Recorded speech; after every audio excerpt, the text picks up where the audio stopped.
She is on her way, but she's delayed. All right, there is a motion in limine regarding Dr. Horn. I've reviewed the motion and the state's objection. It appears to me that the best way to deal with this matter is to have an objection to any question the defense deems of concern. I don't know how else to address the specific issues raised in the motion. So I'm going to deny the motion, and you will need to object. All right. There is, Mr. Nurmi, I received your proposed language. Has the state seen it? I've seen it. I didn't have a chance to consider it. It was something that was sent over this morning. I was busy doing other things. This exhibit is not going to be at issue today, correct? Right. Okay. My understanding. Well, I can't say for certain. I don't know where his progress will be.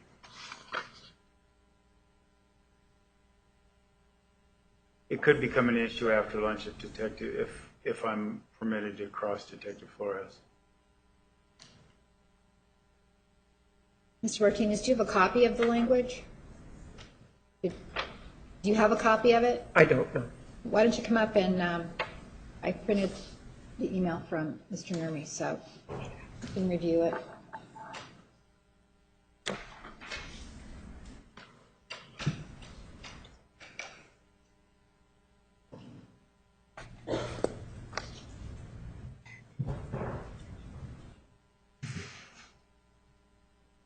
My request would be that I don't agree with that because I think it's a comment on the evidence by the parties, so I don't agree with that. I think that we are highlighting a piece of evidence simply because defense counsel is putting a spin on that particular piece of evidence. My argument, as you know, was not to the authenticity or to the admission of the item. My objection was, or not my objection, my point was that the phone that was used to record that conversation was reported stolen approximately 10 days later, and then this conversation that's on that phone magically appears at the previous trial. That's what I'm talking about, not about something that's already in evidence. I agreed when he moved that item into evidence. I didn't object. I believe that we are now highlighting something that should not be highlighted. Well, Your Honor, the record could reflect, and certainly we don't have the transcript available, and I'm sure the court could go to that if it wants to. But the questions by counsel for the state, both to Detective Flores and Detective Melendez, related to whether or not they had analyzed this conversation, whether Detective Melendez specifically had had a chance to do an analysis of this Helio phone. That is a question that really relates to authenticity, not to whether or not there was supposedly a false police report filed in this matter. And so that's where it becomes problematic, because that's not what his questions are. And if we're talking about spin, that is the spin is put on it. That was also the issue with Detective Flores. Did you have the opportunity to analyze it? They actually did have the opportunity to analyze this, because to my recollection, it was disclosed sometime in 2010 when it was obtained. It was provided to them. The voice analysis was provided to them. They've had the piece of evidence for years. For whatever reason, they didn't analyze it. They had that opportunity. So then we get into a situation where they are, exactly by their questions, questioning the authenticity of it and putting at issue when they obtain the evidence and what they obtained with it. So in that regard, that's why I said, if cautionary instructions are not provided and a mistrial is not declared, then the next step, Your Honor, is that we would ask for the opportunity to call the Maricopa County Attorney, Mr. Juan Martinez, up to the stand as a witness and ask that their office be withdrawn for ethical reasons, because he knows when he got it. He knows all these things, yet he is professing in open court that is something seedy and they didn't get a chance to analyze it when they've had it for years. All right. Well, Judge, my response would be, where's the telephone, which is what I'm talking about. not the recording. I take no issue with the recording. So if you ask defense counsel, where is that telephone? Was it ever turned over to the Mesa Police Department? It never was. Of course we didn't analyze it. They've had it all along, and they have no duty to turn that telephone over to us. Okay. Let me just interrupt for a second. Mr. Nurmi, 428 is the recording, correct? It is not the phone, it's the recording. Yes, Your Honor. And when the analysis was done, they've had every opportunity since that point in time.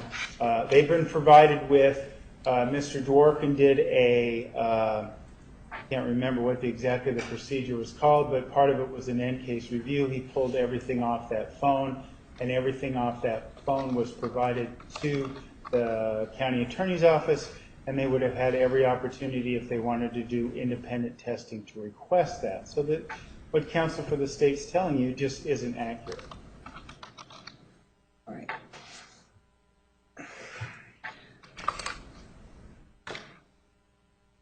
I'm trying to find out if a transcript has been prepared that reflects discussion about Exhibit 428. So I should have an answer to that in an hour or so. And, Your Honor, I should state that my estimate, I haven't confirmed, it was entered into evidence, it was denoted in the prior trial as 428. I haven't confirmed that that matches because I didn't get here early enough this morning to begin to test it on a computer to make sure that, just to verify for sure that it is the recording.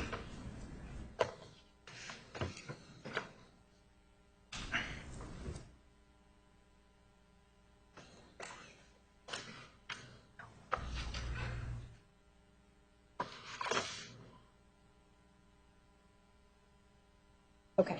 Yes. Why don't you hand it to the attorney so they can see it? Well, I'd have to use a computer or something to. All right. Well, you can do that at the break, but you have it now.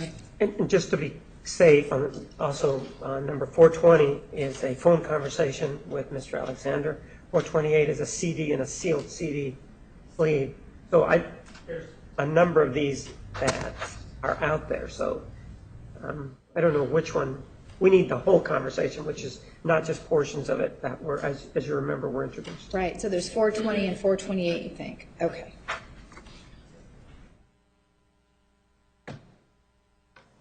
Everyone's here.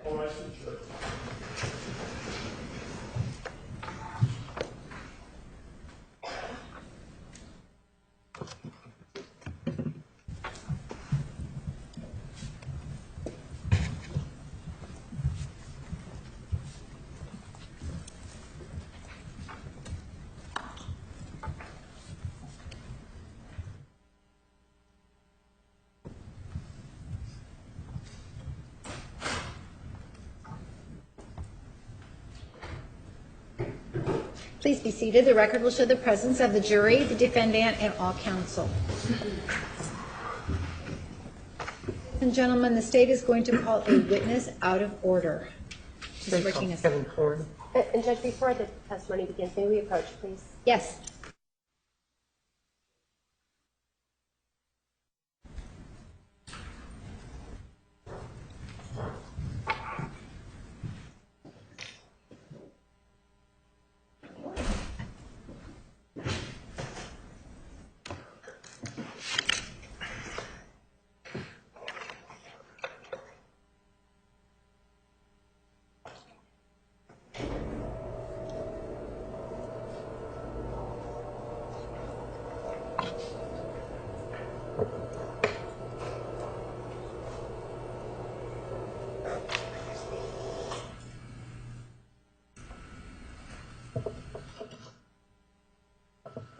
Right up here, please. You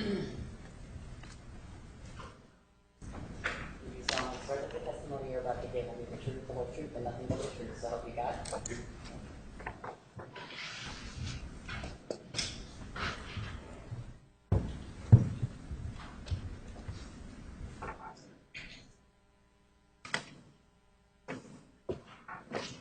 May I have your name, please?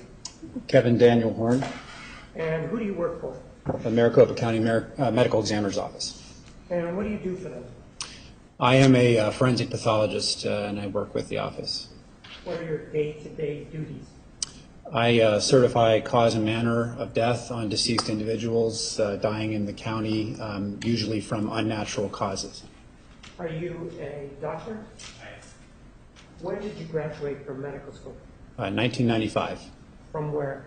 University of Maryland. And after that, where did you receive your training? I went through a 5-year pathology residency at the University of Pittsburgh and then went on to do a forensic pathology fellowship for 1 year at the University of New Mexico. The pathology residency, what was that about? What did that encompass? It was a 5-year training program that involved both anatomic and clinical pathology. So I worked in a hospital. I also did autopsies, and I was certified in doing surgical pathology, things of that nature. So if someone does a biopsy of you in a hospital, I would be the person who'd be looking at that and interpreting that. So pathology refers to, if you could give us a definition of that. It's just the study of disease, human disease. And in that 5-year residency, you indicated that you also conducted autopsies. Yes. Did you actually have patient contact back then or not? Some. We did have a clinic where we would do biopsies in the clinic, usually needle biopsies, and we did have some patient contact also through the blood bank. It seems that you were at the point, your contribution was after the patient was seen and the items were submitted for you to look at. Yes, for the most part. And the autopsies that you conducted back then, how many did you do? Approximately 200. And the autopsies that you did back then, what is the procedure that's involved back then in conducting an autopsy? Hospital autopsy is a little different from what I do now.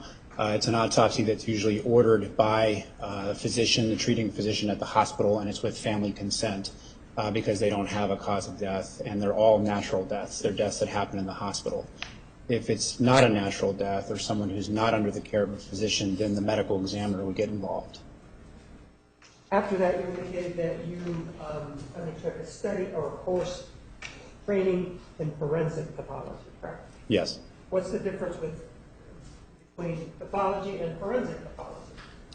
Forensic pathology is a subspecialty of pathology that deals more with interpretation of trauma, also the medical and legal aspects of death. It also involves, most of the time, doing an autopsy and in some instances, testifying in court as to your findings. And in that particular year, how many autopsies did you conduct? About 150, 180.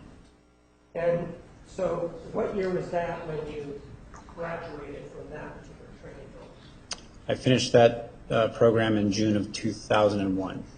And where did you go from there? I came to work here at Maricopa County. And since then, how many autopsies would you, do you believe that you worked on since 2001 to the present? Total examinations, which don't always involve an autopsy, I'm well over 6,000 now. And of that number, probably 60 to 70% are full autopsies. And of those full autopsies that you've conducted, have any of them involved gunshot wounds? Yes. And the autopsies that you've conducted, did any of them involve specifically, for example, trauma or injury to the head? Yes. And of those that did you receive any specialized training in terms of the injuries that may occur to the head and how the brain may happen when it receives some sort of trauma? Did you receive any specialized training in that area? Again, that's part of our standard training in pathology and forensic pathology, and then just through my experience over the years, I've seen many, many cases.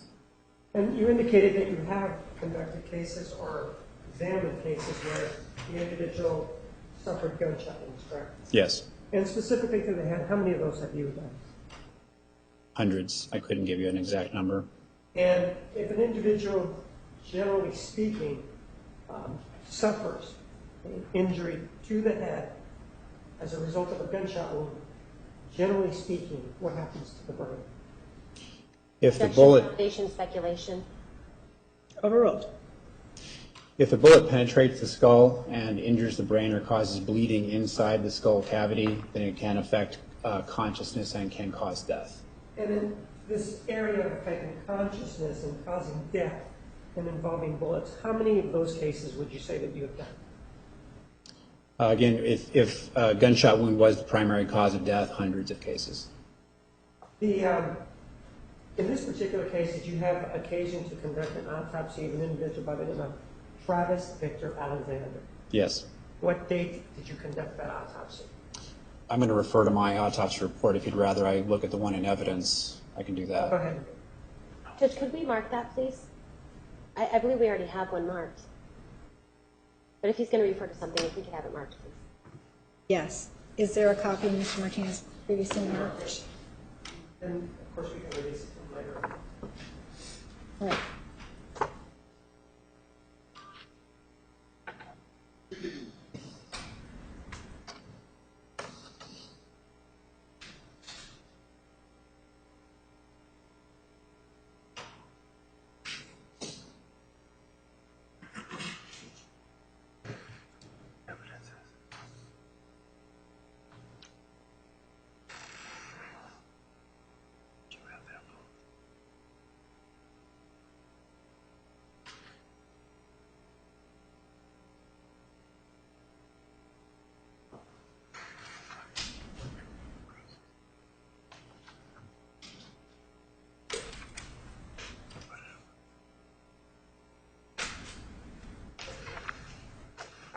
I'm providing you Exhibit 664. If you need to refer to it, let us know that you are referring to 667. Okay, 667. The date of the examination was the 12th of June, 2008. And what's the date of birth that is provided to you?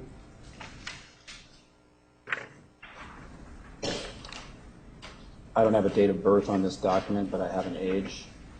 You have a measurement as to the height of the individual. Yes. What is the height? 5'9", And the weight? 189 pounds. In this particular case, was the body in a state of decomposition? Yes, Is the weight affected by decomposition or not? it is. How is it affected by decomposition, the weight of the individual? Just decomposition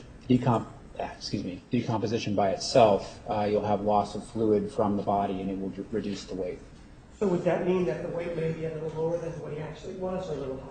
A little lower. So what is the overall process that is undertaken by you, generally speaking, when a body is brought to you, such as in this case, at the beginning of the autopsy? What is the general process? The body is brought in under seal. There's a plastic seal with a number that is broken in my presence, and the bag is opened. Then we begin examining the outside of the body, which involves photography, collection of evidence, if there's any evidence to collect on the outside of the body. We document clothing, and then we start to, as we take off the clothing, we'll start to document injuries that are on the body that are visible externally, and we'll photograph all of these. We also x-ray the body in a case of homicide, and then we will proceed with an internal examination or an autopsy. And in this case, is that what happened with regard to the body of Travis Alexander? Yes. Let me take a look at some photographs.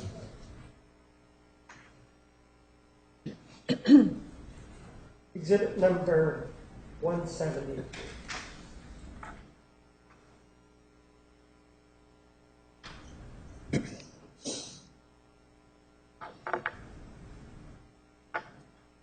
There's a number on this, correct?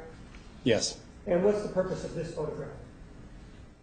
This is a identification photograph. We take it on every person that comes to the office, and you have the year, and then you have the case number, and it's just a simple order that the body is brought into us. If you take a look at this photograph, you see what appears to be a blackened area above the right eye. Do you see that? Yes. Was that of any significance to you at the time that you did the overall investigation or viewing of the body, as you indicated that you do? Yes, that's a gunshot wound of entrance. And you also indicated that x-rays are taken, correct? Yes. Take a look at Exhibit 171. It says this x-ray that we are looking at, are you familiar with it? Yes, Is this the head of Mr. Alexander? it is. And if we take a look at it, are we looking at, is this the nose or is this the back of the head? How is this taken? Well, the x-rays pass through the head, so you're seeing the entire front to back part of the head. So this is called an AP projection radiograph. So it's from the front to the back. So if we take a look at Exhibit 170, you indicated that this was a gunshot wound here, correct? Yes. That would be on the upper left of R171. Yes. And right here, see this right here, this whitish area there? Yes. What is that? That is a bullet, a projectile in the cheek. And if we look at Exhibit 170, cheek, where would it be? Roughly in this area.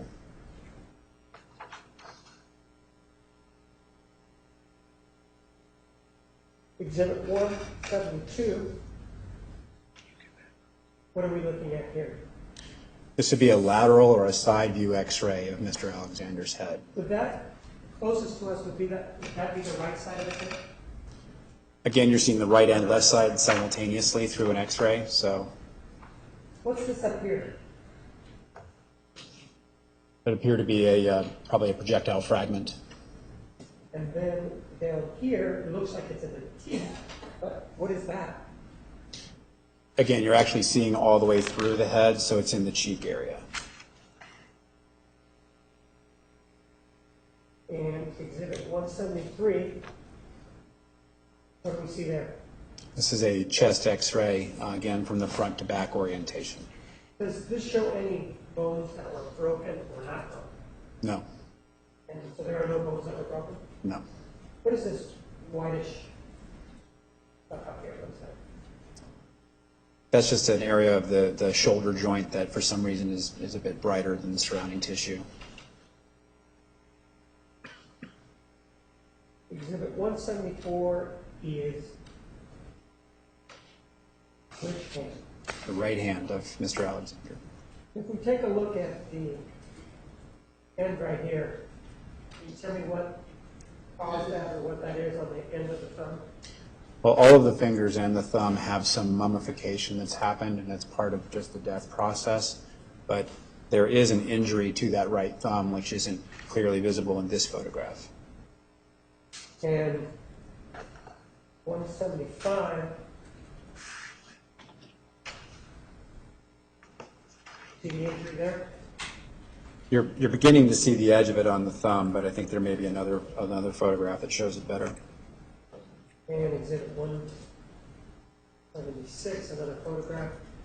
Do you see it there? Yes, you can see on the thumb, I don't know if there's a way to zoom this, but tip of the thumb, you'll see a white line that's sort of running down along the edge of the thumb, and that is a cut or an incised or sharp force injury of the thumb. You use the term incised. What does that mean to you?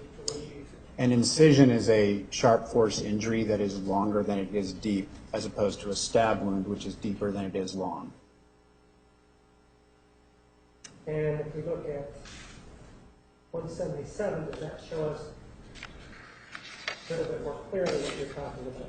Yes, the skin at the tip of the thumb has been cut off, and along with it, part of the fingernail. And this is the injury here. Are you familiar with the term defensive wound? Yes. Judge, may we approach? Yes.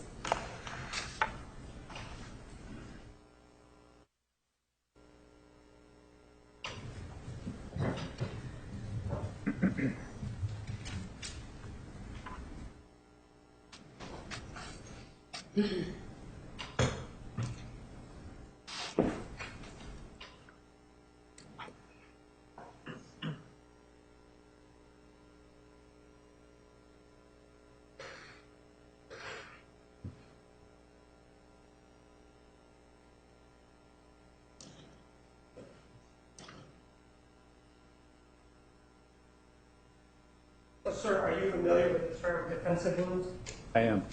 And please provide me a definition of that. Defensive wounds are characterized as injuries to generally the extremities, usually the hands or the forearms, can be the feet and legs in some instances, where someone has tried to get their arms up or hands up to ward off a blow or an injury.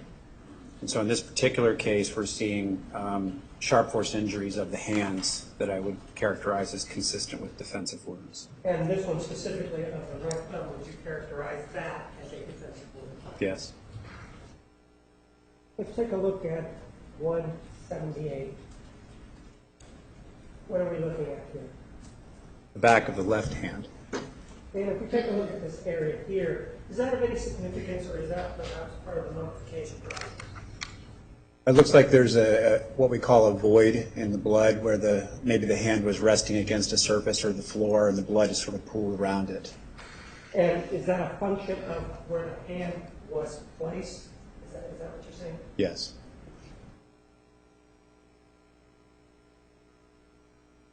Take a look at Exhibit 179. And what is this right here? By right here, it's right above the wrist. At the base of the thumb, you see a lot of darkening here, but in the middle of that, and I'm sure there's a better view of this, there's a deep incised injury or sharp force injury. When you indicated that it was deep, why did you use that adjective? It's certainly deeper than the other wounds in other parts of the body that go just only under the skin. This one actually goes into the muscle and tendon of the thumb in that area. One of the things that you told me about was that there was a defensive. You gave me the definition of defensive wound. You remember giving me that? Yes. An individual, in order for there to be a defensive wound, does there have to be a conscious, voluntary movement on the part of the person who's receiving the injuries? Yes, they have to be able to see that an injury is coming, and they have to be able to get their hands up to try to ward off the injury. So what I hear you saying is, in this particular case, when we're talking about the right hand, which is exhibit number 177, you indicated that was a defensive wound. Mr. Alexander, in your opinion, was he conscious, in other words, awake, my term, at the time that was inflicted? Yes. Go to exhibit number 179. Up here along the thumb, anything else? Yes, there's another incised injury here on the back of the thumb. It looks like a V, and it's got some drying to it, and that's another incised injury. Would you also characterize that as a defensive wound? Yes. Exhibit 180, first of all, we're looking at a palm, correct? Yes. Which palm? The left palm. And this right here, is that a lifeline, or what is that? That would be another incised injury, sharp force injury of the palm. And in this one, would it be consistent with grabbing the blade of the knife? Would that be one way that it could be accomplished? Objection, speculation. Overruled. To me, answer. Yes. And the length of that, if we take a look at exhibit 181, how long was that? A little over 3 centimeters, and if you want English, I have to look at my report. Most people think in inches. I think.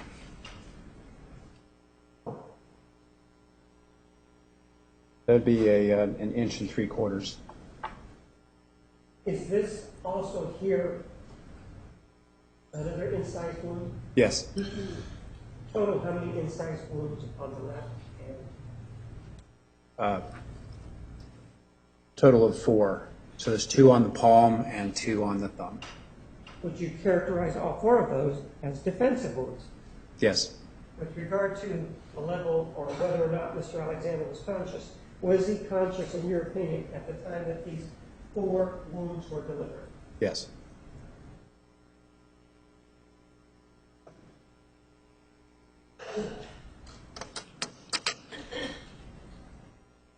Exhibit number 182, it shows us a different view of the left hand, correct? Yes. And take a look at the thumb. Again, the black.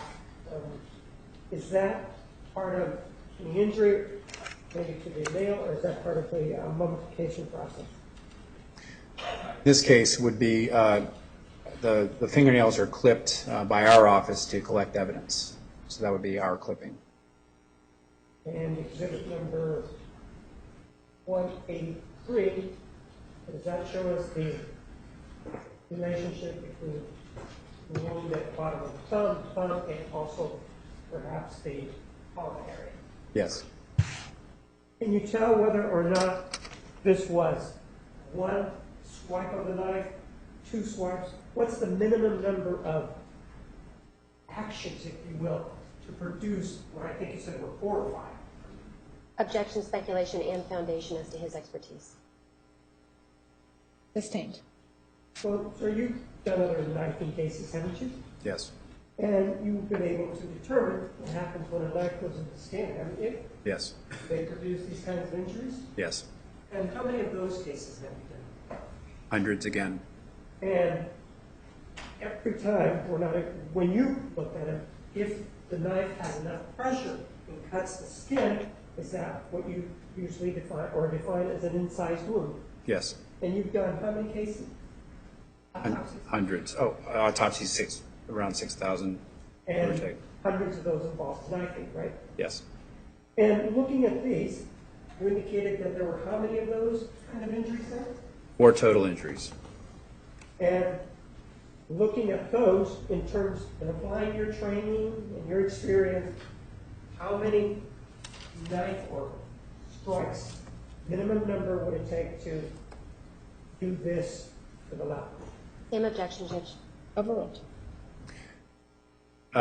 Likely to be 4 separate injuries. And during those 4 likely separate actions, was Mr. Alexander conscious, awake? Yes. And on the right arm, there was, or the right hand, there was 1 action, correct? Yes. So for a total of, at this point, we're looking at 5 total actions? Objection leading. Overruled. Yes.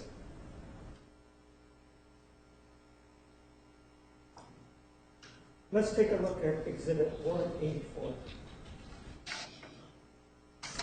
What are we looking at here? This is a frontal overall or an orienting view of Mr. Alexander, his torso. If we look at it, right here near the neck, is that a stab wound? It is.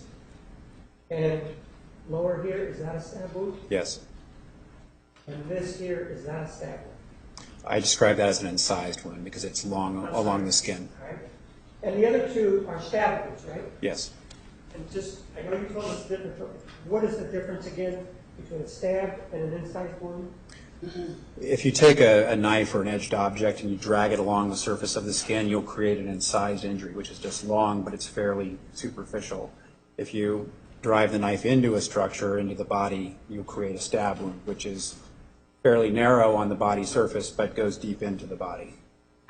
Are you able to measure, for example, on the stab wounds, how deep they are? Or no?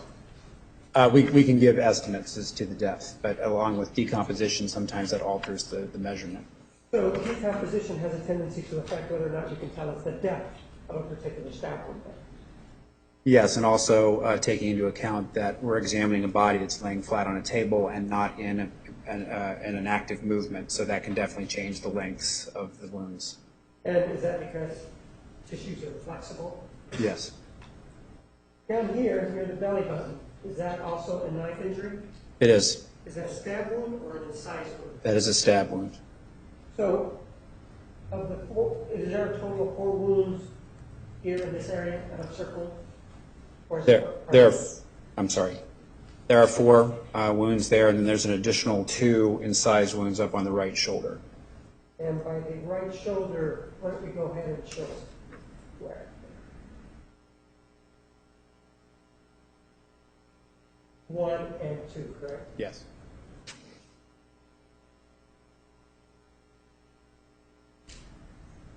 Again, in your experience, how many separate actions were required, the minimum, to do these 4 injuries that you spoken to us about? But there's 6 separate injuries and would be consistent with 6 separate blows with an edged object. This one near the throat area, how deep was it?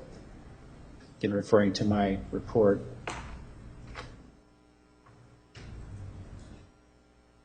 And I'll show you Exhibit 185. That's the same wound, correct? yes. That wound penetrates to the breastbone, so it'd be likely to be about an inch in depth maximum. And did it strike any vital organs? No, Was that, if it were by itself, would that be a fatal wound? likely not. And would it cause bleeding? Yes. On the outer layer, the epidermal layer of skin, are you familiar whether or not there are any nerves that react or know that something is happening? In other words, in terms of pain? Yes. And are there nerve endings in this particular area such that an individual receives that, they would know they were receiving it? Yes, it would be. It would cause nerve injury and pain. And nerve injury is associated with the pain. Is that how we feel pain? Yes. The hands, those injuries, again, would those also be associated with pain? Yes. Exhibit number 186. Let's talk about this one here. You actually put this is the one that goes into the bone, correct? Yes, stops at the breastbone. Exhibit 187, these are the right shoulders, right? Yes, the 2 incised wounds of the right shoulder. For those of us that don't do this, we look at it as more serious or less serious. Would you consider those? Does that tell you anything about the pressure that was applied to the body when these injuries were inflicted? If you have a sharp knife or weapon, it wouldn't cause, you wouldn't take much pressure at all to cause these injuries, like a razor. Would there be more pressure that is necessary if we take a look at Exhibit 186, the one that hit the bone to go in? A bit more, but then it does stop at the bone.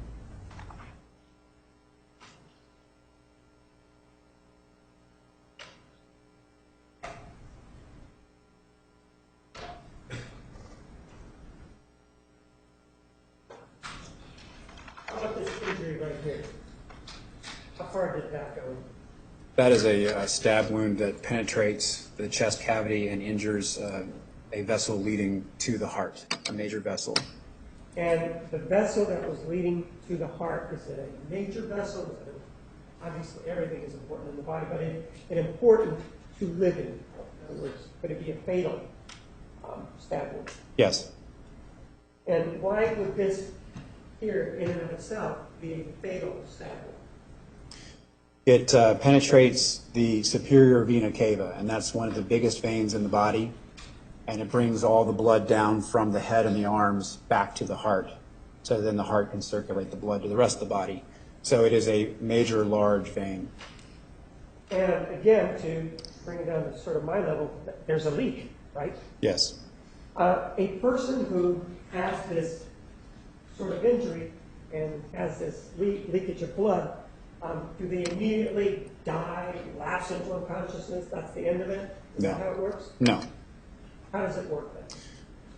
What you have coming from the heart and to the heart, you have veins and arteries. Arteries are under much higher pressure, so if you have an injury to an artery, you're going to have a lot more blood loss, a lot more rapidly. A vein tends to, you'll leak blood, but not as rapidly as if you'd injured your aorta coming out of the heart. So you will lose a great deal of blood from this injury, but just not as quickly as from another injury. In your experience and training, is there any literature out there that indicates how long a person will survive with this wound before they begin to lapse into unconsciousness and fail to have any voluntary movements? Objection is to foundation. It's a yes or no answer. Does he know about the literature? All right, sustained, yes or no? I'm sorry, repeat the Are you question. familiar with the literature and in your training with the length of time that somebody who suffers this injury remains conscious? There are very many variables that would come into play. Objection. Yes, can you answer yes or no? Are you familiar with the literature? Yes. And you indicated, what does that literature tell you? But there are wide variables in the amount of time that people will live with these injuries based on their level of health, their physical activity at the time, and other injuries they may have. And that literature, does it give you an outside range or an outside range, or does it just tell you that there are variables and it depends on the individual? Widely variable. I couldn't give you a range or a number. This one right here, the one to the below that, you indicated that was an inside wound, correct? Yes. And did that bleed? Yes. Would this one bleed as much as the one that's a fatal wound or not? No. Where would the blood go on the fatal one? Where would the blood go? Would it stay inside the body? Would it come out? Or where would the blood go? Both. It would collect around the heart, fill up the sac that surrounds the heart, and it would also come out of the wound path and come out of the body. How about if this was happening, would the blood somehow get into the person's mouth? Any way that this injury, for example, would get into the person's mouth? No, there's no direct connection between this structure and the lungs or anything that would cause blood to come out. How about this one down here? You indicated that was an incised wound, correct? That's actually a stab wound. Okay. It goes through the fatty tissue of the belly, sort of across the body. How deep? In referring to my report, that has a track through the fatty tissue of approximately 5 3/4 inches. So we don't know the length of the blade, but what you're saying is whatever the blade was, it went in 5 3/4 inches into this person's, Mr. Alexander's body. Objection, leading. Overruled. You may answer. Yes. This one here, the one to the, that you indicated was fatal, how far did that go into? That has a depth of approximately 3.5 inches.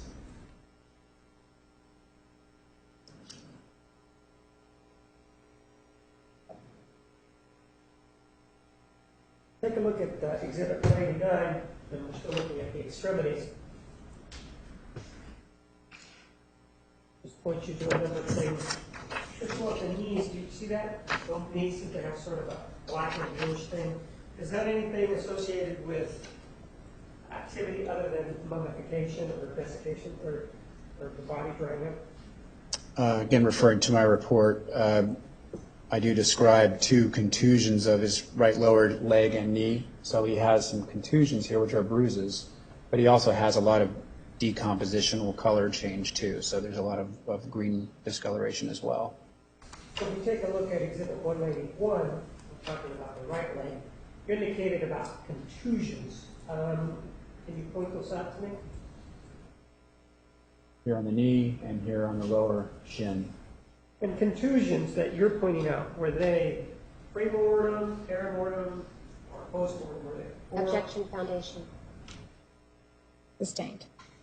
With regard to an individual who has injuries, in order for there to be injury, does there have to be a heart pounding? To have bleeding into an injury, yes. And that's what this is. Injuries are actually bleeding, right? Yes. And with regard to these, was the heart beating at the time that these were accomplished or sustained by the victim? Yes, it's consistent with an antemortem injury. One of the things that comes to mind is, well, can you date them? Or in other words, tell us how soon they were before death or before the heart stopped beating? Objection, foundation. Overruled. You may answer yes or no. Yes. And this answer that you can, is it based on training or is it based on reading or both? Mostly on my training and observing similar injuries in other people. And of these kind of injuries that we're talking about in bodies, how many cases have you been associated with where this was an issue that was presented and that you looked at? Timing of injury usually is at issue in trials and things of that nature, so a few hundred cases. And with regard to that, can you tell us, at least to these 3, if you have an opinion as to when they were inflicted? They look like fresh bruises, so it's consistent with something happening at or around the time of death.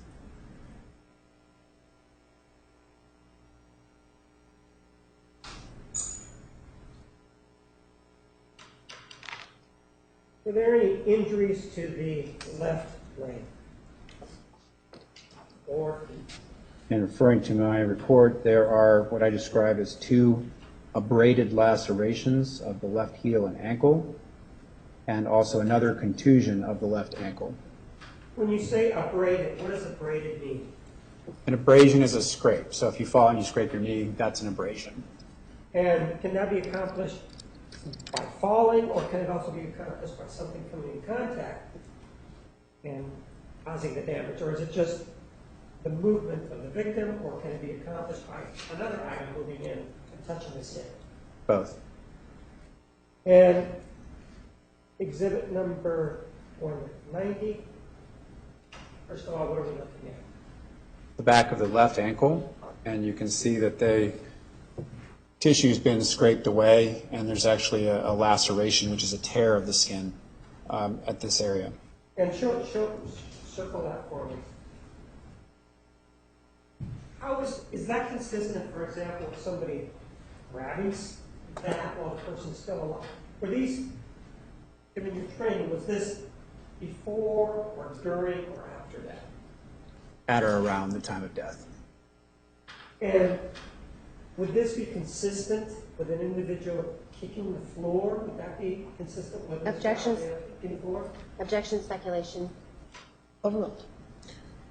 Yes, it could be consistent with the foot hitting an object or a surface. Would it also be consistent with somebody grabbing the ankle and a hand manipulating the ankle? More likely not. To get an injury like this, it's usually a rough surface or something that's going to cause an abrasion, not just someone's hands. What is this down here? Do you see this right here? Yes. What is that? That is skin slippage, and that's a post-mortem artifact. The skin actually slips off the body after death.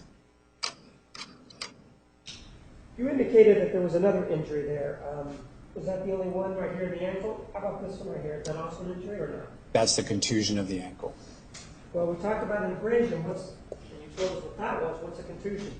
Contusion is a bruise. So if you have a bruise on your body, your elbow, anywhere, it's just blood vessels breaking under the skin, and the skin is actually intact over top of it. So we've all had bruises. So that's what that is.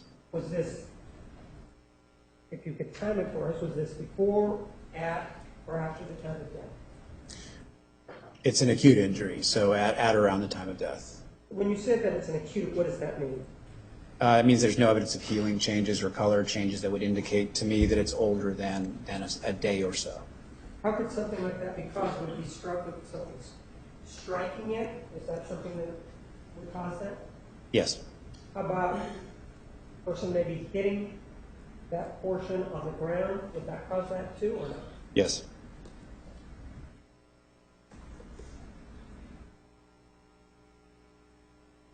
Exhibit 192.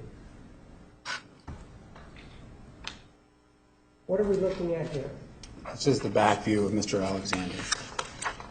And this area in the back of the neck, those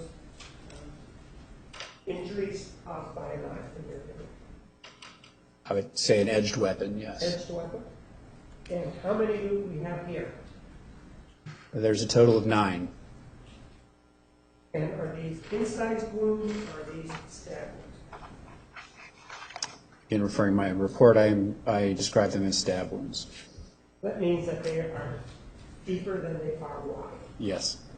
And let's start with, you said there were 9 of them. Let's start with exhibit number 193. This one, how deep is that? All of them are approximately the same depth. I don't have a number, but it's approximately about an inch. They go in and they stop against the ribs and the spine. From what you're telling me is that the knife or whatever item was used actually went in and it actually struck something hard. Yes. And that's as to all of them. Yes. And there's a total of 9 of them, right? Yes. They bleed, in other words. These here, would they bleed? Yes, they would. And did you see evidence of them bleeding? Yes. how can you tell us if the body is mummified that these actually were bleeding? There's blood in the tissue around the wounds. So were these accomplished before death? Yes. And again, are there nerve endings in the back such that the individual who receives these 9 wounds would feel some pain? Yes. It's kind of, this would be 1, right? 2, 3, 4. Is this 5? Or Yes, 5. 6, 7, 8, 9, correct? Yes. Have occasion to tell us or measure the area here or not? I do. Again, referring to my report, it covers a 6 by 5.5 inch area. It's a cluster that size. And previously you told us that in the front, that at least at the stomach area, that there was a stab wound that was 5 3/4 inches into the body. Yes. So this is about, this area is about the length of that stab wound that was in the front. Yes. Objection, speculation. There's not a ruler there, Judge. Pardon? There's no ruler. Oh, overruled. What is this over here? There's areas of skin slippage there, so that's, again, a post-mortem artifact. With regard to the slippage, if a person is leaning against something after they're dead, is that what would cause that, or is it just that some parts of the body are weaker than others? We usually see it from friction against the surface, so if they're leaning against an object or if they're being moved after death, that's when we'll see those sorts of things. And when we're talking about being moved after death, or being leaning against something, if we take a look at 194, which is the buttock area, is that what we're looking at? Yes, you're seeing 2 things here. You're seeing skin slippage over the buttocks, and you also see this reddish color over the buttocks and the leg, and that's something called lividity. So when the heart stops beating, the blood will just settle to wherever gravity takes it. So that's usually, if the person's sort of sitting up, it'll go to the buttocks and the backs of the legs.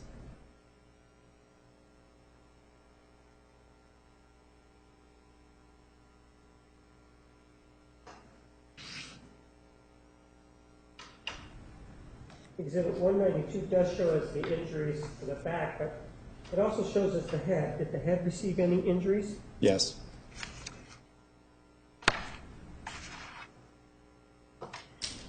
.95. First of all, which ear is this one? The left ear. Looks like this area here, where there are 2 strikes, has been shaved. Is that the body arrived, or is that something that was done in your office? It's something I did personally And why did you do that? to better show the injury, which was covered by hair. And the one here closest to the ear, if we show you exhibit number 196, here's the ear.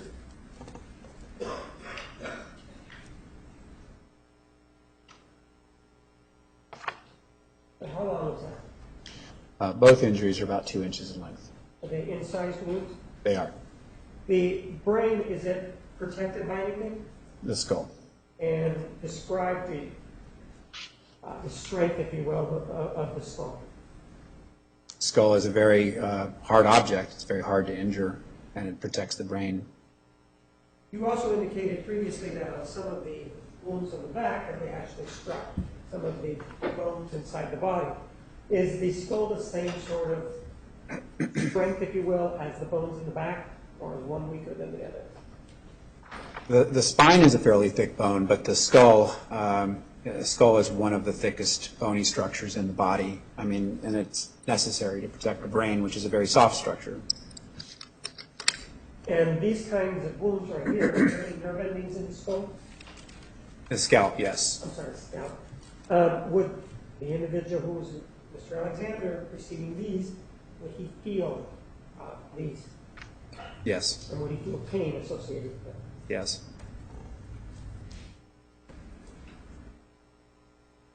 Exhibit 197, is this the left ear? Yes.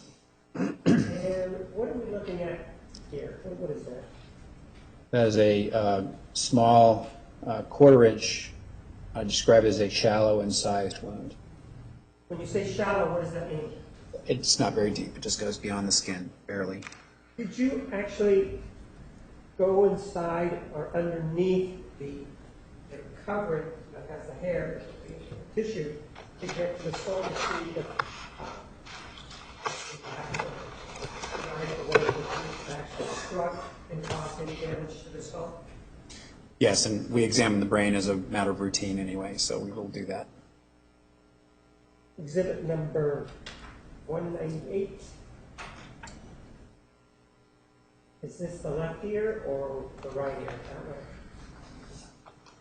That would be the right ear off to your right there. And the nose maybe to the top. Yes. The two injuries that we saw previously in exhibit number 195, are we looking at them in this photograph? Yes. What is this one right here? Well, what you can see in this photograph, and better in others, are the tissue over the skull. So the scalp has actually been reflected away, and it's exposed the skull itself. And what you have here are actually divots in the bone, where the bone has been chipped away by the tip of what appears to be a knife. And in terms of the nerve endings, are there any nerve endings in the skull, or is it just in the tissue? The skull does have nerve endings, yes. And if an individual feels pain, for example, 199, if you have this sort of injury that actually causes a divot in the skull, Yes. does that speak to the force that was applied or not? It's a bit more force that's necessary just to cut through the scalp, but to also cause a divot in the bone, you have to apply much more force.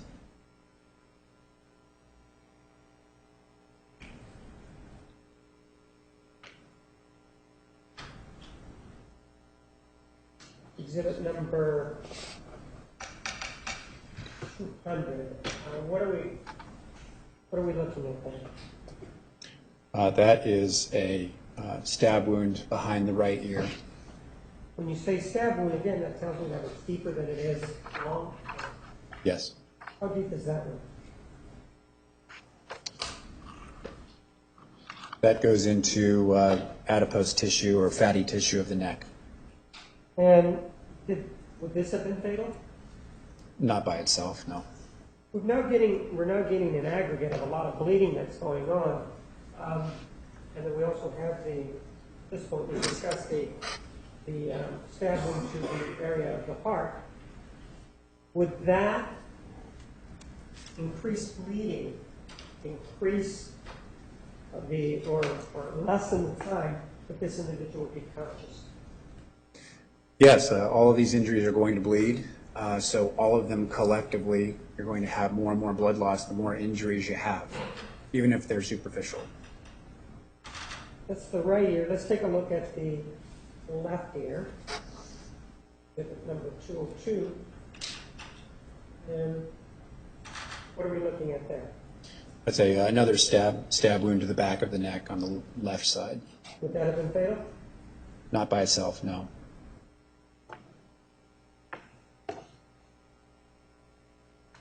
Exhibit number 203. What is this? This is the edge of a very large incised wound across the neck. And what is inside the throat area of an individual? For example, Travis Alexander. What do we have in there? Well, you go through several layers from the outside in. You have muscles in your neck that you can feel. You can feel your windpipe. That structure is there too. But then on either side of the windpipe, you have a vein coming down from the head and an artery going up to the head. So you have the jugular vein and the carotid artery, and those are major structures. And the jugular vein would be on the left side or the right side? Both sides. Both sides. And did this wound hit that or not? On the right side, the carotid artery and the jugular vein are both cut On the right side? on the right side. That would be exhibit number 204, correct? Yes. You talked about the voice box being hacked. Was his voice box impacted? And we could take a look at exhibit 205. The voice box is actually the larynx, and you can actually feel a big structure made of cartilage in the upper part of your neck. His wound is actually below that, so the windpipe below the voice box is cut in half. So the neck is actually transected there. So when somebody is windpipe is cut, what does that do to their ability to scream, speak, that sort of thing? They can make sounds, but screaming or making any sort of saying any words would not be possible. When you say that they can make sounds, what type of sounds can they make, although they can't scream anymore? Air coming out of the lungs and back into the lungs will make noise. Mixing with fluids, blood will make noise. So would that render Mr. Alexander immediately unconscious? Not the windpipe itself injury, but the injury to the artery and the vein on the right side would have been rapidly fatal. When you say rapidly fatal, what does that mean? Since you're cutting off a large part of the blood supply to the brain, you're going to be unconscious within a few seconds and likely dead within a few minutes. From what you tell me, is this something that will also bleed profusely? Yes. But from what you tell me, it seems that even though this was cut, he would still be making sounds. Why is it that he would be making sounds if he's already had the windpipe cut? What's going on that's causing the sounds? Objection asked and answered. Overruled. Again, it's the air. So you have the windpipe below and still connected to the lungs. So air can move in and out of the lungs as he's trying to breathe, and that will make a sound. Is it a whistling sound? Are you familiar with what kind of sound it might be? I've never heard it personally. All right. Exhibit 206. Those are your hands, correct? Yes. What are you attempting to show, or what are you attempting to do here? I'm trying to put the edges of the wound back together just so I can look at the edge of the wound, look for any sort of scrapes, abrasions, any sort of other cuts that lead into the bigger cut. And what were you able to find when you did this? It's at least on the skin surface, it's a single cut across the neck. So is it one movement? Was there any hesitation there or anything? Objection, speculation, foundation. Sustained. Are you familiar with the term hesitation marks? Yes. What does that mean? If a person is attempting to commit suicide using an edged weapon, sometimes they will make shallow marks, usually on the wrists, very rarely on the neck, although we see that sometimes too. They'll make some shallow cuts and then go a bit deeper and a bit deeper, and sometimes they'll stop doing that because it hurts. And so we look for those sorts of hesitation marks when we're trying to assess whether we're dealing with a homicide versus suicide. And how many of those type of cases have you dealt with? Many, 100 or more. So here, as you take a look at this, do you see any hesitation marks? No. When you say you don't see any hesitation marks, is it just one cut across? Yes, it's consistent with that.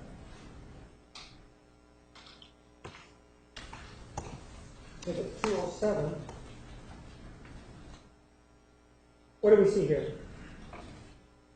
The forehead of Mr. Alexander with a gunshot wound, an entrance gunshot wound. We also have exhibit 208 that has a ruler on it, right? Yes. What's the purpose of the ruler? Just to measure the size of the defect, the hole. We've already seen the X-rays in this particular case where we saw where it ended up, right? Yes. And I'm going to show you exhibit number 171 for that. That shows us where the bullet ended, correct? Yes. The right cheek, I think the left cheek. The left cheek, yes.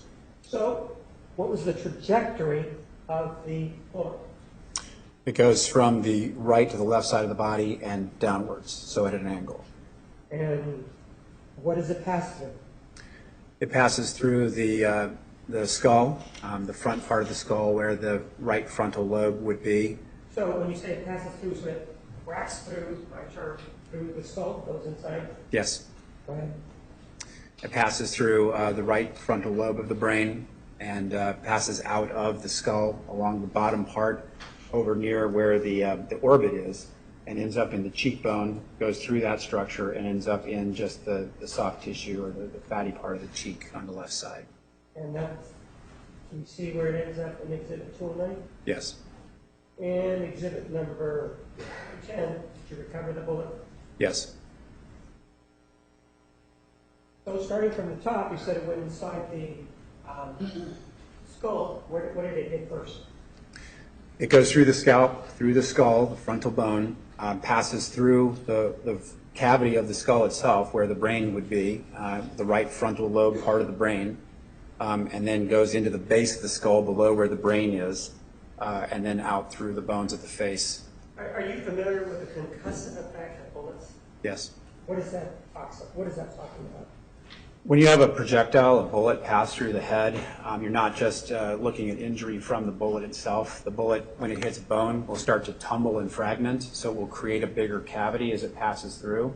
And there's also a shock wave that travels with the bullet, so you'll get what's called a big temporary cavity where the bullet is passing through and you'll get a big opened up area of the brain, and then once the bullet is passed, that part of the brain will collapse back down. So it's not just the bullet passing through that causes injury, it's everything that goes with it. It's all that kinetic energy and the tumbling and fragmentation of that bullet. That kinetic energy, what does it do to the person whose brain is going through? Objection, Foundation. Sustained. Well, you had training in this area involving the concussive effect of bullets, correct? Yes. And have you seen it in the autopsies that you've performed? Yes. How many autopsies have you performed where you've seen this concussive effect? Well, if you actually have a brain that's in a condition that you can examine, you'll actually see a hemorrhagic tract going through or blood going through the brain, and you'll see damage of tissue around that tract, not just the little hole that the bullet made, but hemorrhage and damage to the brain around it in a large area. And how many of those have you been associated with? Hundreds. And so in this particular case, did you see that in this case? I did not see that in this case. And why didn't you see it in this case, in your opinion?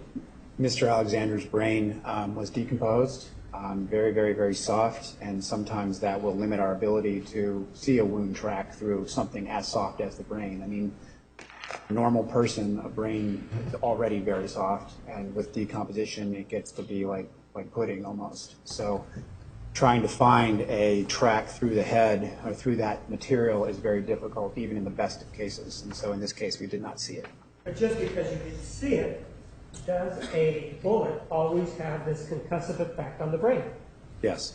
And so what are the effects on the individual who is having the bullet go through the skull, and in whatever fashion it goes, what does it do to the individual if it's in this particular area? It incapacitates them. These people have immediate neurologic damage, and they usually drop to the ground, and most often they're immediately unconscious. And so in this case, you indicated to us that the wound to the chest, was that immediately fatal or not? Not immediately fatal, no.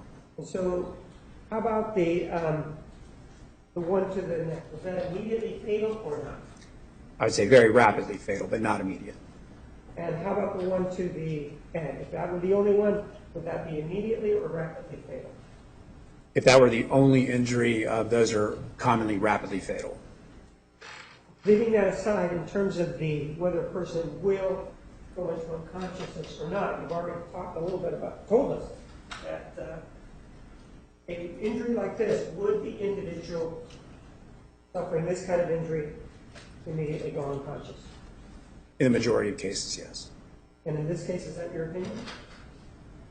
And with regard to the wound to the chest, would the person immediately go unconscious? No.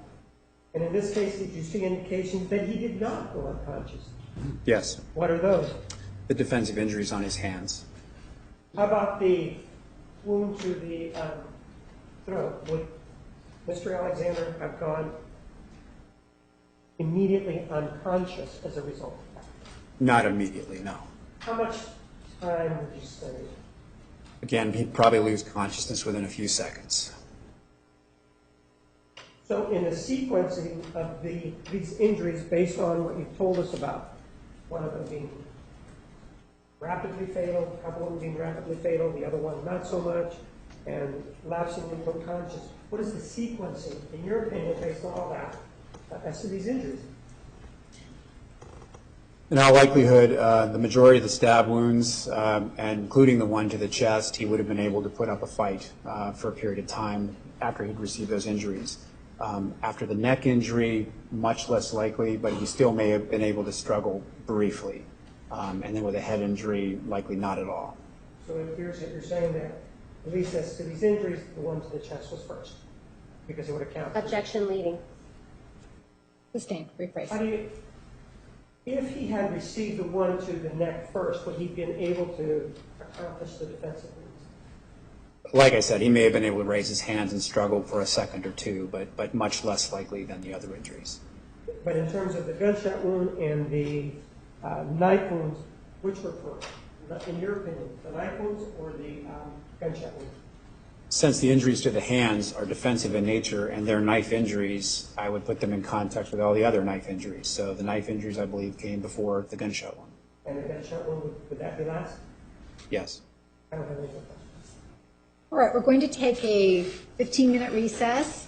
Remember the admonition. 10 minutes after 11, we will reconvene. You are excused.